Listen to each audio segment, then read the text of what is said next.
গৌৰীপুৰৰ মাটিয়াবাগত ভয়ংকৰ পথ দুৰ্ঘটনা। দুৰ্ঘটনাত থিতাতে নিহত এজন আৰু গুৰুতৰভাৱে আহত তিনিজন। ট্ৰাক আৰু চাৰিচকীয়া বাহনৰ মাজত মুখামুখি সংঘৰ্ষত নিহত চাপৰ ৰাজহ চক্ৰ বিষয়া কাৰ্যালয়ৰ ৰমিয়া ঘোষ বুলি জানিব পৰা গৈছে। গুৰুতৰভাৱে আহত চাপৰ ৰাজহ চক্ৰ বিষয়া শশী ভূষণ ৰাজকোঁৱৰ চাপৰ ৰাজহ চক্ৰ বিষয়াৰ কাৰ্যালয়ৰ দুৰ্যোগ প্ৰশমন বিভাগৰ ক্ষেত্ৰ বিষয়া দীপাংকৰ অধিকাৰী আনজন বাহনখনৰ চালক আছিল বুলি জানিব পৰা গৈছে। নিৰ্বাচনী কামৰ বাবে চাপৰৰ পৰা ধুবুৰী অভিমুখে আহি আছিল চাৰিচকীয়া আৰ্টিকা বাহনখন। বিপৰীত দিশৰ পৰা অহা ট্ৰাকখনৰ লগত মুখামুখি সংঘৰ্ষ হয়। দুৰ্ঘটনা কৰা ট্ৰাকখনৰ নম্বৰ হ'ল AS16C2231।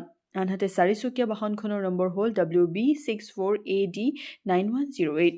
গুৰুতৰভাৱে আহত তিনিজনক ধুবুৰী মেডিকেল কলেজ আৰু হাস্পতালত ভৰ্তি কৰে যদিও চাপৰ ৰাজহ চক্ৰ বিষয়া শশী ভূষণ ৰাজকোঁৱৰৰ অৱস্থা সংকটজনক হোৱাত গুৱাহাটী মেডিকেল কলেজ হাস্পতাললৈ প্ৰেৰণ কৰে বুলি জানিব পৰা গৈছে। গৌৰীপুৰ আৰক্ষী ঘটনাস্থলীত উপস্থিত হৈ মৃতদেহ উদ্ধাৰ কৰি তদন্ত আৰম্ভ কৰিছে। News desk report D-Live 365।